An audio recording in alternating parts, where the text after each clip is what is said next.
നമശിവായ. നമസ്കാരം. ഇന്ദ്രാനന്ദം ബ്രഹ്മാനന്ദത്തിൻ്റെ പ്രഭാത വന്ദനം. ഗീതാഹൃദയത്തിലേക്ക് ഏവർക്കും സ്വാഗതം. നാം കഴിഞ്ഞ ദിവസം നിർത്തിയത് അതിനു മുമ്പ് ഗുരുവന്ദനം.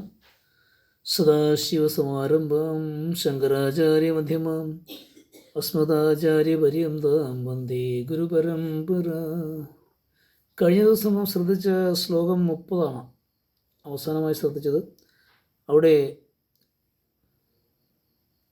താൻ യുദ്ധം ചെയ്യേണ്ടി വരുന്ന ബന്ധുമിത്രാദികളെ എല്ലാം കണ്ട് ദുഃഖിച്ച് ശരീരം തളർന്ന്, മനസ്സും ശരീരവും തളർന്ന് ഒന്നും ചെയ്യുവാനാകാതെ തീർത്ഥത്തിൽ ഇരിക്കുന്ന അർജുനനെയാണ് നാം കാണുന്നത്. അടുത്ത ശ്ലോകം 31. നിമിത്താനി ച പശ്യാമി വിപരീതാനി കേശവ ന ച ശ്രേയോ അനുപശ്യാമി ഹത്വാ സുജനമാഹവി. ഇവിടെ ചോദിക്കുന്നത്, ഈ കേശവ, ഇപ്പോൾ എല്ലാ ലക്ഷണങ്ങളും ഞാൻ വിപരീതമായി കാണുന്നു. സജ്ജനങ്ങളെ യുദ്ധത്തിൽ വധിച്ചിട്ട്, സുജനങ്ങളെ യുദ്ധത്തിൽ വധിച്ചിട്ട്, ബന്ധുമിത്രാദികളെ യുദ്ധത്തിൽ വധിച്ചിട്ട് എനിക്ക് എന്തെങ്കിലും നേട്ടമുണ്ടാകുമെന്ന് തോന്നുന്നില്ല എന്ന് പറയുന്ന വീണ്ടും തുടർന്ന് കൃഷ്ണനോട് പറയുന്നത്, ന കാംക്ഷേ വിജയം കൃഷ്ണ ന ച രാജ്യം സുഖാനി ച കിം നോ രാജ്യേന ഗോവിന്ദ കിം ഭോഗൈർ ജീവിതേന വാ. ആ ഒരു ചോദ്യമാണ്. അടുത്ത ശ്ലോകം 33. യേഷാമർത്ഥേ കാംക്ഷിതം നോ രാജ്യം ഭോഗ സുഖാനി ച ത ഇമേ അവസ്ഥിത യുദ്ധേ പ്രാണാം സ്ത്യക്ത്വാ ധനാനി ച.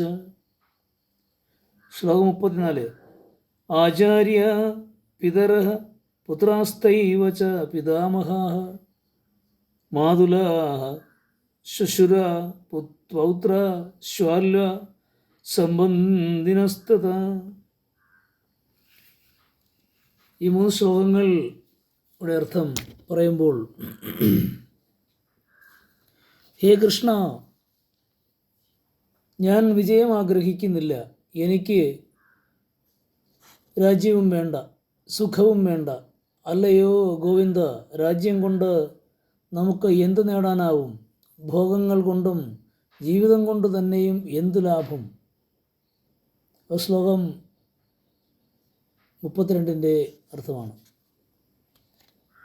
33 നോക്കാം. ആർക്ക് വേണ്ടിയാണോ രാജ്യവും സുഖവും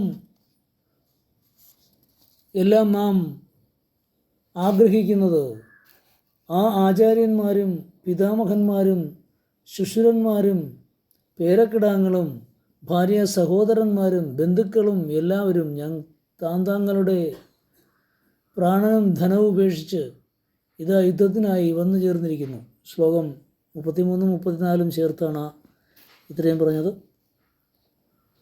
ഇവിടെ ശ്രീകൃഷ്ണനെ ഗോവിന്ദൻ എന്ന് വിളിച്ചിരിക്കുന്നു. ഗോ എന്നാൽ ഇന്ദ്രിയങ്ങൾ, വിന്ദ എന്നാൽ സ്വാധീനത്തിൽ വയ്ക്കുക. ഇന്ദ്രിയങ്ങളെ സ്വാധീനത്തിനെ വയ്ക്കുന്നവനാണ് ഗോവിന്ദൻ. അതാണ് കൃഷ്ണനെ ഗോവിന്ദൻ എന്ന് വിളിക്കുന്നത്. അങ്ങനെ ഇത്രയും ചോദ്യങ്ങളാണ് ബന്ധുക്കളെല്ലാം രാജ്യമെന്തിന്, ധനമെല്ലാം ഉപേക്ഷിച്ചവർ യുദ്ധത്തിന് വന്നിരിക്കുന്നു, ഞാൻ എന്ത് ചെയ്യും എന്ന ചോദ്യം ഉന്നയിച്ച് നിർത്തിയിരിക്കുകയാണ് ശ്രീകൃഷ്ണനോട് അർജുനൻ. മനസ്സിലായി കാണുമെന്ന് കരുതുന്നു. ഭഗവാൻ അർജുനൻ്റെ സംശയങ്ങൾക്ക് മറുപടി പറഞ്ഞു തുടങ്ങുമ്പോൾ ഗീതോപദേശം തുടങ്ങുന്നു.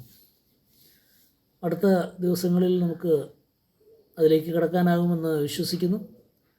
ഗുരുപാദാരവിന്ദങ്ങളിൽ സമർപ്പിക്കുന്നു. ഏവർക്കും ശാന്തിയും സമാധാനവും നിറഞ്ഞ നല്ലൊരു ദിവസം ലഭിക്കട്ടെ എന്ന് പ്രാർത്ഥിക്കുന്നു. ഇതുവരെയും ഈ ചാനൽ സബ്സ്ക്രൈബ് ചെയ്തിട്ടില്ലാത്തവർ സബ്സ്ക്രൈബ് ചെയ്യാനും ലൈക്ക് ചെയ്യാനും മറക്കരുത്. ശുഭസുദിനം.